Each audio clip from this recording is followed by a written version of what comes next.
ठीक है, तो हम यहाँ पे स्टार्ट करेंगे रीडिंग द यूनिवर्स। क्या? Reading the universe. तो यूनिवर्स को पढ़ना।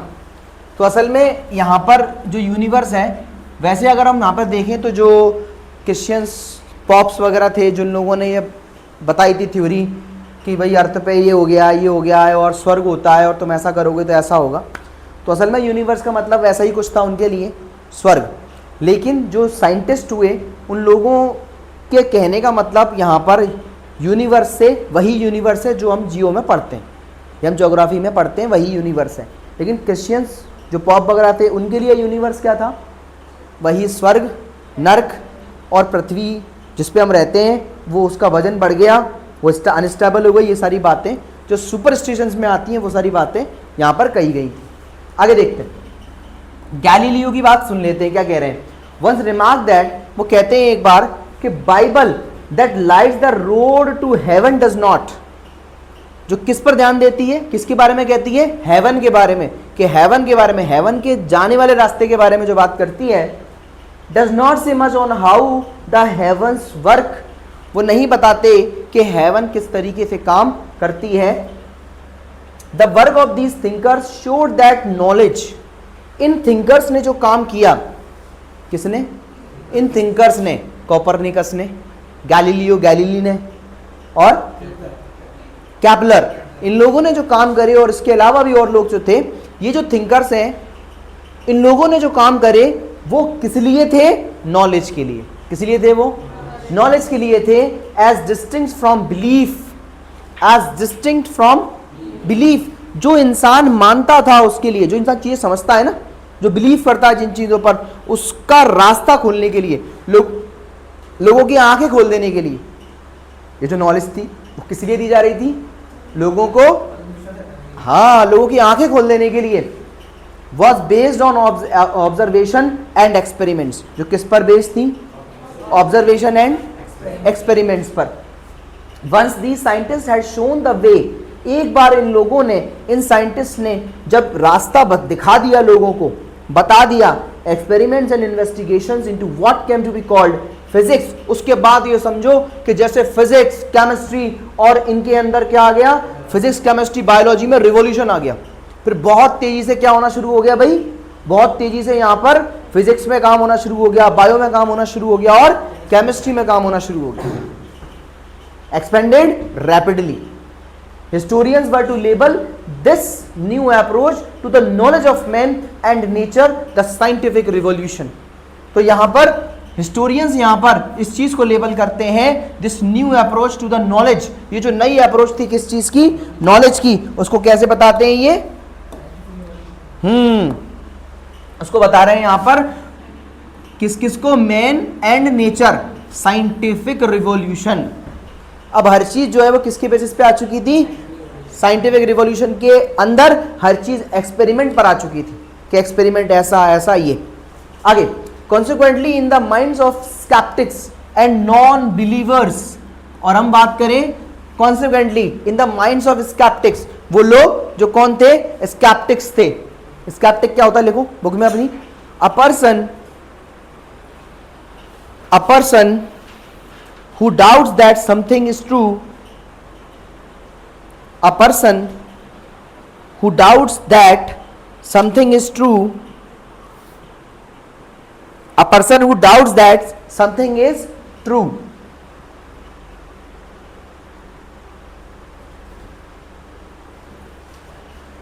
So यहां पर क्या हुआ? जो माइंड्स थे, जो लोग थे, जो स्केप्टिक थे और जो कौन थे? नॉन बिलीवर्स थे। मीन्स दैट जो इन चीजों में नहीं मानते थे, जो किन चीजों में नहीं मानते थे? इनमें क्वेश्चन उठाते थे। इनमें क्या करते थे? क्वेश्चन उठाते थे। Consequently in the minds of sceptics and non believers God began to replace by nature. उन्हें गॉड को आगे चेंज कर दिया। उन्हें भगवान को क्या कहना शुरू कर दिया? नेचर ही तो भगवान है। क्या कहना स्टार्ट कर दिया? नेचर ही तो भगवान है, as the source of creation. और क्या कह रहे हैं? कि सोर्स ऑफ क्रिएशन, कि जिस तरीके से क्रिएट हुआ है नेचर, सब कुछ यही, सब कुछ क्या है? सब कुछ यही गॉड है। Even those who retain their faith in God, और वो लोग जिन लोगों ने रिटेन किया अपना फेथ दोबारा से गॉड के अंदर, दोबारा से पहले उन लोगों ने हाँ साइंटिफिक वेल ऐसा नहीं होता होगा, वैसा नहीं होता होगा, फिर दोबारा से वो पलट गए कुछ लोग, उनका माइंड सेटअप चेंज हो गया। तो in God started talking about a distant God, तो वो टॉकिंग अबाउट वो किसके बारे में बात कर रहे थे? A distant God who does not directly regulate the act of living in the material world. एक भगवान, एक गॉड जो बहुत दूर है और बहुत दूर है, और इसके साथ साथ यहाँ पर कोई भी चीज़ जो है वो डायरेक्टली नहीं करता। भगवान गॉड ने नेचर को बनाया और नेचर में सारी चीज़ें होती हैं, मतलब गॉड जो है हर चीज़ को कैसे करते हैं? इनडायरेक्टली करते हैं। ठीक है। मटेरियल वर्ल्ड क्या कहा जाता है इसको?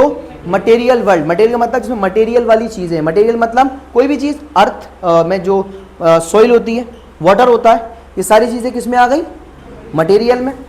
सच आइडियाज़ वर पॉपुलराइज थ्रू साइंटिफिक सोसाइटी, तो कुछ आइडियाज़ जो थे, सच आइडियाज़, इस तरीके के आइडियाज़ जो हैं वो पॉपुलराइज्ड हुए थ्रू साइंटिफिक सोसाइटीज़ के बेस पर, that establish a new scientific culture in the public domain. तो यहाँ पर क्या हुआ? एक नई सोसाइटीज जो थी वो एस्टैब्लिश हुई न्यू साइंटिफिक कल्चर के बेस पर। किसके बेसिस पर? न्यू साइंटिफिक कल्चर के बेस पर इन द पब्लिक डोमेन। किसमें? पब्लिक के अंदर। द पेरिस एकेडमी एस्टैब्लिश कर रही है 1670 में, एस्टैब्लिश हुई 1670 में the royal society in London for the promotion of natural knowledge. और जो रॉयल सोसाइटी है लंदन के अंदर जो क्या कर रही है? The promotion of natural knowledge, the promotion of natural knowledge, हर चीज़ के बारे में। मतलब उन्होंने कह दिया कि देखो पेड़ों को देखो, दिखते ही नहीं है बढ़ते हुए, तो ये बनाए गए, ये भी तो गॉड है, ये गॉड का क्रिएशन है, इनडायरेक्टली गॉड यहाँ पे। तो उन्होंने फिर साइंटिफिक तरीके से बताया, देखो ये तो ऐसे होता है, ये फोटोसिंथेसिस है, देखो फोटोसिंथेसिस से पेड़ ऐसे होते हैं, है ना, ये देखो। और फिर प्लांट्स के बारे में पूरा ऑब्जर्वेशन किया है, जैसे कि अपने जो 9th वगैरह में आपने पढ़ा है ना, जो आपने पढ़ा है जिसमें सेक्सुअल असेक्सुअल ये सब चीज़ें इसमें आपने पढ़ी हैं, तो वो सारी चीज़ें फिर सामने आती गई धीरे धीरे धीरे धीरे कि देखो प्लांट्स के ये पार्ट है, प्लांट्स ऐसे बढ़ते हैं, प्लांट्स अपना खाना ऐसे बनाते हैं, है ना। तो उसको अलग अलग मोड आपको बताए गए, ऑटोट्रॉपिक, हेटेरोट्रॉपिक, ये सारी चीज़ें हमारे सामने आती गई। किसके बेसिस पर? जैसे जैसे ज़रूरत पड़ने लगी वैसे वैसे क्या होने लगा भाई? इन्वेस्टिगेशंस होती चली गई। Knowledge formed in 1662, held lectures and conducted experiments for public viewing. और यहाँ पर क्या किए जाने लगे? लेक्चर्स को हेल्ड किया जाने लगा, लेक्चर्स लाए जाने लगे, और इसके साथ साथ एक्सपेरिमेंट्स भी किए जा रहे हैं लोगों के सामने। क्या किए जा रहे हैं? एक्सपेरिमेंट्स भी किए जा रहे हैं लोगों के सामने। किस लिए? लोगों को दिखाने के लिए, देखो ये सब चीज़ें तो कैसी हैं, हाँ ये हमारे सामने जिस हमें नेचर में दी गई हैं। इसमें इसके साथ आपको सुपरस्टिशंस में पढ़ने फंसने की ज़रूरत नहीं है कि ऐसा करोगे तो ऐसा हो जाता है, ऐसा करोगे तो ऐसा हो जाता है, वो सब नहीं है। आगे, was there a European renaissance in the 14th century, कि वाकई में रेनेजेंस आया था। रेनेजेंस क्या होता है? रीबर्थ। वाकई में रीबर्थ जो था वो 14th सेंचुरी में आया यूरोप के अंदर। तो रीबर्थ होता है, रीबर्थ का मतलब होता है पुनर्जागरण। तो यहाँ पर इसी के साथ साथ कि यही रीबर्थ था, इसके पहले जो सब कुछ था वो सब लोग काय में थे? डार्क में थे। तो let us now reconsider the concept of the renaissance. Can we see this period as marking a sharp break with the past and the rebirth of ideas from Greek and Roman traditions? क्या वाकई में, question mark, क्या वाकई में हम यहाँ पर देख सकते हैं कि ये जो टाइम है जिसमें क्या हुआ? मार्किंग अ शार्प ब्रेक, जिसमें क्या दिखाई देता है? एक शार्प ब्रेक दिखाई देता है। मतलब अभी तक जो हो रहा था पास्ट में और अब जो हुआ है वो एकदम से कैसा है कि बहुत नया सब कुछ डेवलप हुआ? Question mark. Was the earlier period, क्या हम पुराने टाइम की बात करें 12th एंड 13th सेंचुरीज की, अ टाइम ऑफ डार्कनेस, क्या वो सब डार्कनेस में था? अभी रेनेजेंस है तो पहले का सब कुछ काय में था? क्या? Question mark. रिसेंट राइटर्स जो है जिसमें नाम आ रहा है पीटर बर्क का ऑफ इंग्लैंड, जो क्या कह रहे हैं? सजेस्टेड दैट बर्कहार्ड, सजेस्टेड है जो बता रहे हैं यहाँ पर, क्या बता रहे हैं हमको? Burckhardt was exaggerating the sharp difference between this period and the one that preceded it. Writers हैं पीटर बर्क इंग्लैंड से, सजेस्ट करते हैं कि जो बर्कहार्ड है वो एक्सेग्रेटिंग है और शार्प डिफरेंस बताता है बिटवीन किसके बीच में, period, this period and the one that preceded it, इस टाइम के बारे में, और एक वो टाइम जो इस टाइम से पीछे था या उस टाइम से निकल करके ये टाइम आया है।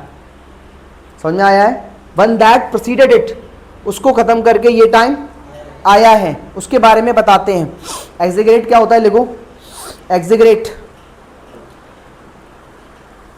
To make something seem larger, to make something seem larger comma better, to make something seem larger comma better.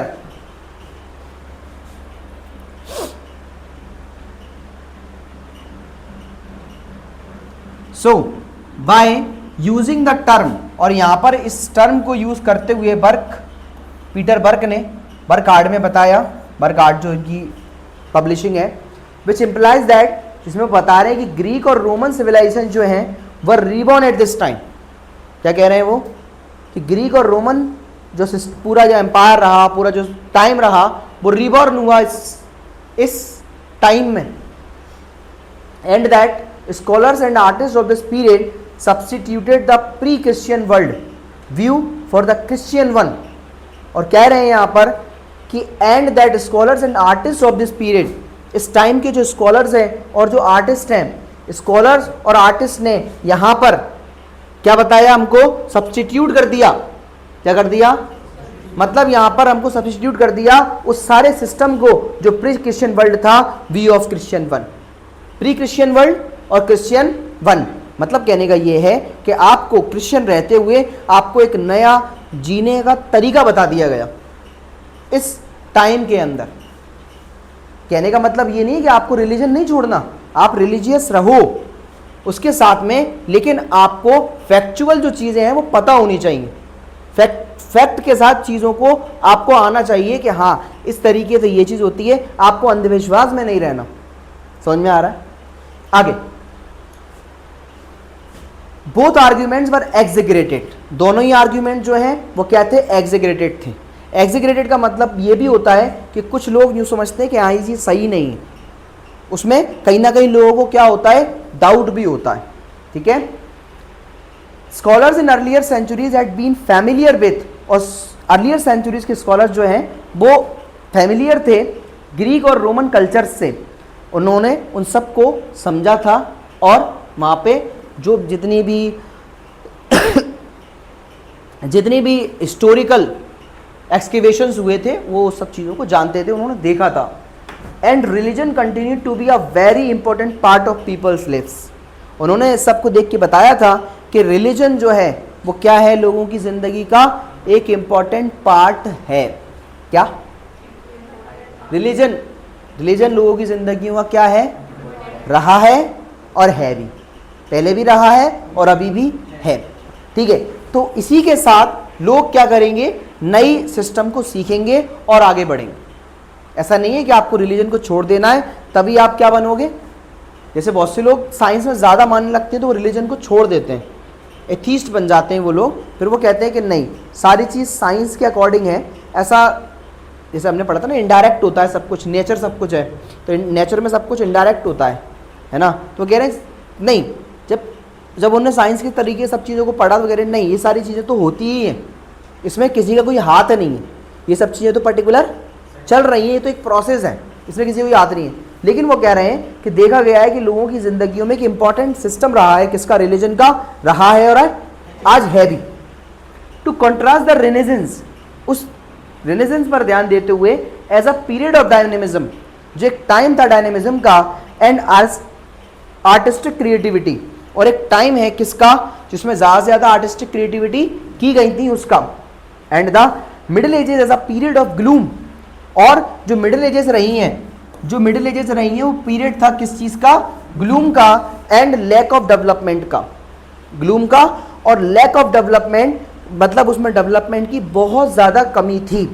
Is an over simplification, वो क्या है, इन सब चीज़ों का एक ओवर सिंप्लीफिकेशन है। ग्लूम लिखो क्या होता है मतलब वो जो टाइम था वो टोटल ग्लूम में था, डीप और total darkness,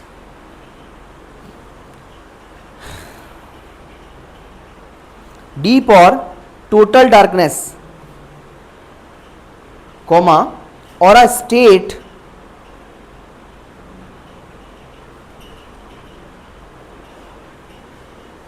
of deep sadness, और a state of deep sadness.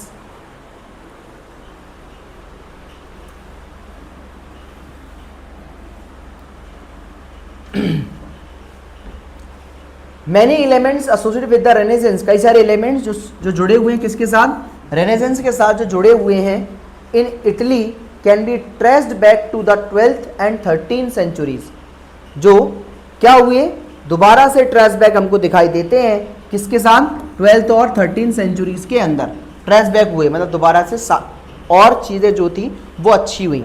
और इसी के साथ साथ जब 14th सेंचुरी आई तो इनमें क्या आ गया, रेनेसेंस आ गया, मतलब इनमें एक नया सिस्टम चल पड़ा जो क्या था, कल्चरल ट्रेडिशन का।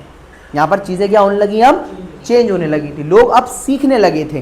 किसकी वजह से सीखने लगे थे, बुक्स की वजह से, क्योंकि यहाँ पर बुक्स क्या हो रही थी, पब्लिश हो रही थी, यहाँ पे बुक पब्लिश होने लगी थी इस वजह से।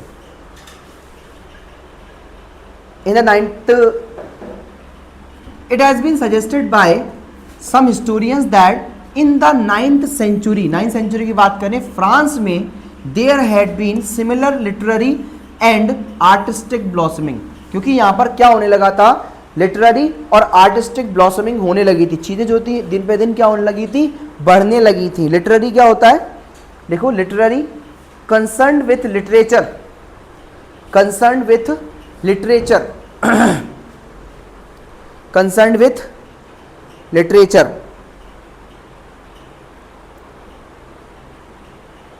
तो यहां पर क्या होने लगा था भाई, हैड बीन क्या हो चुका था, यहां पर लिटरेरी और आर्टिस्टिक ब्लॉसमिंग हो चुकी थी, मतलब ये चीजें ब्लॉसम हो चुकी थी, कैसी, आर्टिस्टिक वे में और लिटरेचर के वे में चीजें जो थी वो क्या हो रही थी, ब्लॉसम। इसकी वजह से 9th सेंचुरी के बाद से फिर 11th में, 12th में, 13 में, इन सब में धीरे धीरे चीज़ें क्या होती चली गई, बढ़ती चली गई। और 14th सेंचुरी में क्या आया, रेनेसेंस, इसलिए इसको क्या कह रहे हैं, रेनेसेंस। अब जो इंसान है वो यहाँ पर हर चीज़ के लिए क्यूरियस है, चीज़ें नई सीखने के लिए क्या हो रहा है, वो अब क्यूरियस है, वो चीज़ों को समझ चुका है। क्यों, क्योंकि हर चीज़ को अब एक्सपेरिमेंट से बताया जा रहा था। अब उसको किसी भी वे में अगर डाउट था तो फिजिक्स, बायो, केमिस्ट्री, सब में बहुत ज़्यादा इन्वेस्टिगेशंस हो रही थी और लोगों को जैसे चाहिए वैसे प्रूफ दिया जा रहा था और वो लोग कैसे पीछे हट रहे थे। अब जो उनकी बैकवर्डनेस थी वो ख़त्म होती जा रही थी, वो उसने उस बैकवर्डनेस अब किस चीज़ की जगह ले ली थी, नॉलेज की। अब लोगों को क्या हो चुकी थी, नॉलेज। अब वो अच्छा बुरा समझते थे, गलत क्या है सही क्या है लोग समझने लगे थे, इसलिए इस टाइम को क्या कहा गया, रेनेसेंस। ठीक है, आगे देखते हैं।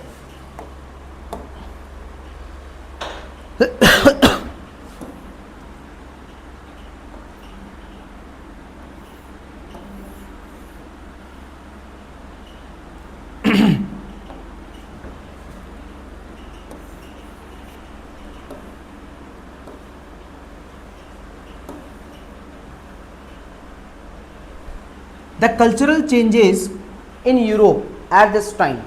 अब यूरोप में किस चीज़ में चेंजेस आ रहे हैं भाई, कल्चर में चेंज आ रहे हैं यूरोप में। At this time were not shaped only by the classical civilisation of Rome and Greece. अच्छा, हम अगर अपने आप को 10 साल पहले देखें, आप अपने बारे में 10 साल पहले सोच सकते हो, याद है आपको 10 साल पहले का? चलो, आपको अगर पता नहीं होगा तो आपको 5 साल पहले का तो याद होगा। आपको कुछ डिफरेंस लगता है कि आज का जो टाइम चल रहा है, पिछला जो टाइम था, उसमें कोई डिफरेंस है? लग रहा है कल्चरल वे में। किस वे में? कल्चरल वे में। फॉर एग्जांपल, जैसे कि मैं देखूं, जब मैं तो आपसे बड़ा ही हूँ, तो मैं पहले से देख रहा हूँ चीज़ों को होता हुआ, तो मैं जैसे देखता हूँ कि पहले जो त्यौहार हुआ करते थे अब उनमें वैसा मज़ा नहीं बचा जो आज के टाइम पे है। तो कहीं ना कहीं ये क्या है, कल्चरल चेंज ही तो है। क्या है ये? कल्चरल चेंज ही तो है। तो यहाँ पर चीज़ें जो हैं वो कैसे चेंज हो रही हैं, कल्चर के वे में चेंज हो रही है। आज हमारा कल्चर ज़्यादातर जो चेंज हो रहा है वो किसकी वजह से हो रहा है, वो सोशल साइट्स की वजह से चेंज हो रहा है। ठीक है, यहाँ पर बहुत सी चीज़ें जो हैं जो चेंज हो रही हैं, या आज हम ज़्यादा आगे निकल जा रहे हैं, चीज़ों को ज़्यादा एडवांस भी में सोचने लगे, तो उसका एक मेन एग्जाम्पल क्या है? टेक्नोलॉजी, है ना। टेक्नोलॉजी तो है, पहले आदमी को घर जाना पड़ता था दिवाली की मुबारकबाद देने, अब व्हाट्सएप पे सब कुछ भेज देते हैं हम, गुजिया, पपड़ी, लड्डू, मिठाई सब भेज देते हैं हम, खाओ मजे करो, है ना, दिवाली में खुशियाँ मनाओ, सब कुछ तो भेज देते हैं, तो टेक्नोलॉजी है ना। तो चेंज हुआ ना, कल्चरल चेंजेस हुआ ना, वैसा ही the cultural changes in Europe at this time were not shaped only by the classical civilisation of Rome and Greece. किसकी बेसिस पर? कि जो क्लासिकल सिविलाइजेशन था कहाँ का? रोम और ग्रीस का। The archaeological and literary recovery of Roman culture, जो आर्कियोलॉजिकल और लिटरेरी रिकवरी जो हुई, लिटरेरी का मतलब लिटरेचर बेस्ड, किस पे बेस्ड है भाई? लिटरेचर पे जो बेस्ड है। Recovery of Roman culture did create a great admiration, उसने क्या क्रिएट किया? एक ग्रेट एडमायरेशन को क्रिएट किया ऑफ दैट सिविलाइजेशन। किसके लिए? इस सिविलाइजेशन के लिए। सिविलाइजेशन क्या होता है? कल्चर, लिख दो उसके नीचे कल्चर, यहां पे नीचे लिख दो कल्चर।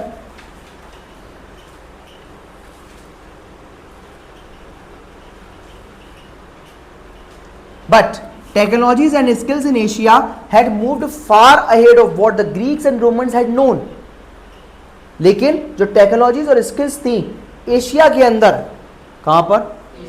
हाँ, एशिया के अंदर had moved far ahead, जो बहुत दूर तक जा चुकी थी, of what the Greeks and Romans had known, इसको कौन भी जान चुके थे? रोमन्स और ग्रीक्स भी जान चुके थे। Much more of the world had become connected, अब आपस में कौन कनेक्ट हो गया था? ये वर्ल्ड आपस में क्या हो गया था? कनेक्ट हो गया था। किसकी वजह से? न्यू टेक्निक्स ऑफ नेविगेशन की वजह से। न्यू टेक्निक्स ऑफ नेविगेशन का मतलब यहां पर अब सेल, SAIL सेल अब ज्यादा से ज्यादा हो रहा है, समुद्री व्यापार हो रहा है। किसकी वजह से? शिप्स पे। और शिप्स में जब आदमी सामान लेके निकल रहा है कहीं पे बेचने के लिए, तो नई नई जगहों की खोज कर रहा है, नई नई जगहों पे वो जा रहा है। और शिप पे बैठे बैठे भी बुकें लिखी गई, पेरिप्लस ऑफ एरिथ्रियन सी, लाल सागर की यात्रा, एक बुक है, वो लिखी गई। और उसमें क्या क्या लिखा हो गया होगा कि यहाँ से यहाँ व्यापार किया जा रहा है, यहाँ पे ये बहुत ज़्यादा मिलता है, यहाँ से ये चीज़ इंपोर्ट हो रही है, यहाँ से वो चीज़ एक्सपोर्ट हो रही है। समझ में आ रहा है? नई टेक्नोलॉजी कौन सी है? नई टेक्निक कौन सी है? नेविगेशन की। ज़्यादा से ज़्यादा दूर तक अब लोग शिपों से जा रहे हैं और क्या कर रहे हैं? Techniques of navigation, see theme number 8 अभी नेक्स्ट चैप्टर में देखेंगे। Enable people to sail, enable people to, जिसने लोगों को इनेबल किया कि वो क्या कर सकते हैं? हाँ, शिप सेल मतलब शिप पर चीज़ों को बेचना, शिप से चीज़ों को बेचना, हाँ, ज़्यादा से ज़्यादा कर सकते थे। Much further than had been possible earlier, किससे ज़्यादा पॉसिबल हो चुका था? पहले से ज़्यादा अब पॉसिबल हो चुका था। द एक्सपेंशन ऑफ इस्लाम, और इस्लाम का जो एक्सपेंशन था और जो मंगोलों का कॉन्क्वेस्ट था, इन्होंने लिंक कर दिया एशिया को। इन्हें क्या कर दिया? इन्होंने आपस में लिंक कर दिया। हमने पढ़ा था ना मंगोल के बारे में, उन्हें एशिया से कैसे कनेक्ट कर रहे थे वो लोग। हाँ, तो and north Africa with Europe, और नॉर्थ अफ्रीका को यूरोप के साथ, not politically but in terms of trade end of learning skills. किसके बेसिस पर ये आपस में मिल चुके थे? जरूरी जरूरी नहीं है कि पॉलिटिकली बेस पर, हाँ, वो यहाँ पर किस बेस पर मिल चुके थे? ट्रेड और लर्निंग स्किल्स के बेस पर एक दूसरे के यहाँ जाके सीख रहे थे चीज़ों को। वहाँ पे अच्छा सीख सकते हैं तो वहाँ जा रहे थे, वहाँ पे अच्छा सीख सकते हैं तो वहाँ जा रहे हैं। पहले लोगों को ऐसी क्यूरियोसिटी हुआ करती थी किसी के बारे में कि हाँ, एक स्कॉलर थे, अब एक बंदा था जिसको सीखना था, तो उसको पता चला कि हाँ, उनके बारे में पता लगाया कि मुझे उनसे कुछ सीखना है। पहले ज़माने में लोग ऐसे सीखा करते थे, तो उनने क्या किया? उन्होंने जब उनके बारे में पता लगाया तो उन्होंने कहा कि उनको तो राजा ने नज़रबंद कर रखा है। नज़रबंद समझते हो? घर में ही बंद कर देना, और उनसे जो मिलेगा उसको भी सज़ा होगी। तो उनने कहा मुझे सीखना तो है, अब करूं क्या? तो उनने क्या किया? वो भिखारी बन गए। उनने भिखारी का रूप ले लिया और घर घर मांगते। जैसे ही उनका घर आता था, जैसे उनका घर आया तो उनने घर में, जैसे वो बाहर आए, उनने कहा मैं भिखारी नहीं हूँ, बस आपसे मुझे कुछ सीखना है, मुझे आप बता दिया करो, मैं आपसे रोज़ आता रहूँगा और आप मुझे बताते रहा करो। करीबन 2 साल तक वो बराबर ऐसे ही भीख, घर घर भीख मांगते थे, अपने घर पे आते थे, कुछ सिखा देते थे, गाने बोल देते थे, वो आगे बढ़ जाते थे और रोज़ ऐसे ही करते रहते थे और वो बहुत बड़े स्कॉलर बन गए। इसे कहते हैं क्यूरियोसिटी। जब इंसान को सीखना है, जब इंसान को सीखना है, उसके मन में है कि मुझे सीखना है, तो उसको 1 सेकंड में कोई भी सिखाएगा वो सीख जाएगा। वही वर्ल्ड हिस्ट्री का है। वर्ल्ड हिस्ट्री में आप जितनी क्यूरियोसिटी दिखाओगे मुझे उतनी आसानी होगी आपको समझाने में। अगर आप इसमें जरा सी भी क्यूरियोसिटी नहीं दिखाओगे ये आपके लिए इतना टफ हो जाएगा कि मैथ भी आपको क्या टफ लगता होगा, उससे ज़्यादा टफ ये हो जाएगा आपके लिए। ये प्रॉब्लम है इसकी। आगे बात करते हैं। The Europeans learn not just from the Greeks and Romans. Europeans ने नहीं सिर्फ किससे सीखा, ग्रीक से और रोमन से, बट फ्रॉम इंडिया। इन्होंने कहाँ से भी सीखा? इंडिया से भी सीखा, अरेबिया से भी सीखा, ईरान से, सेंट्रल एशिया से और चाइना से, सबसे सीखा। सबसे वो कह रहे हैं हमारे यहाँ पे तो इन्वेंशन हो रहा है, हम क्यों किसी से सीखे? हमारे यहाँ पे तो इन्वेंशन हो रहे हैं, हम क्यों किसी से सीखें? कोपरनिकस क्या एशिया में था? वो तो यूरोप का ही था ना बंदा। गैलीलियो गैली का एशिया का था, इंडिया का था वो? नहीं, वो तो थे तो सब लोग वहीं। लेकिन फिर भी रेनेसेंस का मतलब ही यही है, अपने आप को जब हम क्यूरियोसिटी हमारे अंदर है सीखने की कि नहीं हमें ये भी सीखना है, वहाँ भी सीखना है, वहाँ पे उस जगह पे कुछ नया हो सकता है, वहाँ पे उस जगह पे नया हो सकता है। इस चीज़ ने लोगों को जाने कहाँ से कहाँ पहुँचा दिया, लोगों को कहाँ से कहाँ पहुँचा दिया। इब्न बतूता जिसे वर्ल्ड ट्रोटर कहा जाता है, जिसने दुनिया घूमी, सिर्फ एक क्यूरियोसिटी, उस जगह के बारे में पता करना, उस जगह के बारे में पता करना, उसने दुनिया घूम ली, दुनिया घूम ली। वो उस टाइम पे ग्वालियर तक आ गया है ना। तो मैं वो आपको वही बता रहा हूँ। तो इन्होंने किससे सीखा? इंडिया से भी, अरेबिया से भी, ईरान से, सेंट्रल एशिया से, चाइना से। This depths were not acknowledge for a long time. और ये जो चीज़ थी वो इनको एक्नॉलेज हुई, क्या नहीं हुई थी? एक लंबे टाइम तक ही नहीं, because the history of this period, जब हिस्ट्री इस जगह की लिखना शुरू हुई थी, historian saw it from a Europe centred view point. Europe क्या देगा उनको? हाँ, सेंटर्ड व्यू पॉइंट के बेसिस पर देगा। जब इन जगहों की हिस्ट्रियों को लिखने की बेसिस पर बैठे कि इनकी हिस्ट्री लिखेंगे, तो इस जगह को क्या माना गया? सेंटर्ड व्यू पॉइंट माना गया। An important change that it happen in this period, और एक इंपॉर्टेंट चेंज जो इस टाइम पर हुआ was that gradually the private and public spheres, वो किस बेसिस पे था? प्राइवेट और पब्लिक स्फेयर पे दिखाई दिया था, of life begin to become separate, begin to become, मतलब यहां पर क्या है? जो पब्लिक है और जो प्राइवेट है, ये दोनों चीजें कैसे सेपरेट हो गई? The public sphere mean the area of government end of formal religion. तो पब्लिक का मतलब क्या हो गया? एरिया ऑफ किसका? हाँ, एरिया ऑफ गवर्नमेंट। ऐसी नोट्स बनाने, ऐसी चीज लिखते चलना है। एरिया ऑफ गवर्नमेंट और इसके अलावा पर्सनल,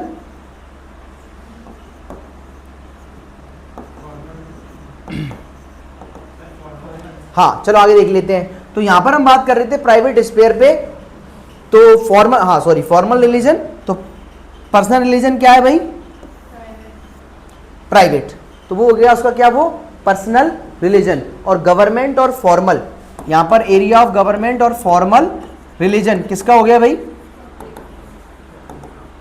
किसका हो गया? पब्लिक का। The private sphere included the family and personal religion. Family और ये प्राइवेट हो गया। तो सिंपल सी बात है, the individual had a private as well as a public role. लेकिन एक आदमी का अब प्राइवेट रोल भी है और पब्लिक रोल भी है, दोनों ही है। He was not simply a member of one the 3 orders. अब वो 3 ऑर्डर्स में शामिल नहीं था 3 ऑर्डर्स में शामिल नहीं था कि एक आदमी पीजेंट है लेकिन वो स्कॉलर बेस पर काम कर सकता है, उसको क्लर्जी तक पहुंचने का कि तुम तो वहीं रहो। लेकिन अब ऐसा कुछ सब कुछ खत्म हो चुका है। जिसके पास नॉलेज है अब वो दुनिया में जाना जाएगा। समझ में आ रही है बात? बस वैसा ही कुछ। He was also a person in his own right. अब इंसान को क्या था? अधिकार था, ओन राइट था कि वो क्या कर सकता था? दुनिया में जाना जा सकता था, उसको जो करना है वो कर सकता था। An artist was not just a member of a guild. एक आर्टिस्ट अब किसी गिल्ड का मेंबर, अब किसी ग्रुप का मेंबर नहीं था। He was known for himself. वो किससे जाना जाएगा? खुद से जाना जाएगा। In the 18th century this sense of the individual would, ये जो सेंस है इंडिविजुअल का, would be expressed in a political form. हाँ, अब ये जो चीज थी इंडिविजुअल वाली, कब कब 18th सेंचुरी में किस बेस पर आ गई है? पॉलिटिकल फॉर्म में आ गई। इन द बिलीव दैट, क्या चीज को सोचते हुए, इस चीज में विश्वास रखते हुए that all individuals are equal political rights, हर किसी को क्या होना चाहिए? Equal political rights. मतलब गवर्नमेंट के बेस पर अब लोगों को क्या दिया गया? इक्वलिटी दी गई। इसको हम क्या कहते हैं? Political rights. पहले राइट्स था लेकिन वो पॉलिटिकल नहीं था, वो सिंपल था, लेकिन 18th सेंचुरी में ये चीज क्या बन गई? Political rights. ऐसे हमें भी इक्वलिटी थी, लेकिन जब हमारे पास क्या आ गया? कॉन्स्टिट्यूशन आ गया, तो हमें भी क्या मिल गए? हम political rights. Another development was that the different regions of Europe, दूसरे डेवलपमेंट जो थे, जो हमें अलग अलग रीजन्स में दिखाई दे रहे थे यूरोप के अंदर, started to have their separate sense of identity. किसके बेस पर था? सेपरेट सेंस ऑफ आइडेंटिटी के बेस पर था। सेपरेट सेंस ऑफ आइडेंटिटी के बेसिस पर, बेस्ड ऑन लैंग्वेज। तो किस पर बेस्ड था भाई? सेपरेट सेंस ऑफ आइडेंटिटी किस पर बेस्ड थी? लैंग्वेज पर बेस्ड थी। Europe earlier united partly by the Roman empire. Europe earlier united, Europe जो था वो अर्लियर पहले क्या हो चुका था? यूनाइटेड हो चुका था पार्टली, कुछ हिस्सा, बाय द रोमन एम्पायर। किसकी तरफ से? रोमन एम्पायर की तरफ से। पता है ना पीछे बेजेंटाइन वगैरह हमने पढ़ा था ना पीछे, वही सब। United partly by the Roman empire and later by Latin and Christianity. बाद में किससे अलग हुआ? लैटिन और क्रिश्चियनिटी से। यहां पर हम बात कर रहे हैं किसकी? लैंग्वेज की। वहां पर लैंग्वेज नहीं थी, वैसे अलग अलग हुए हैं पार्ट, लेकिन हम यहां पर बात करें, वो वहां पर सिर्फ किस लिए अलग किया गया था? एडमिनिस्ट्रेटिव बेस पर। अब यहां पर किस पर अलग किए जा रहे हैं? लैंग्वेज के बेस पर। ठीक है। Latin and Christianity was now dissolving into states. अब क्या होने लगा था? Dissolving into states. अब वो किस में डिसॉल्व होने लगा? स्टेट्स के अंदर। Each united by a common language. ये सब लोग यूनाइटेड हो रहे थे किसके साथ? कॉमन लैंग्वेज के साथ। इसी के साथ ये चैप्टर खत्म।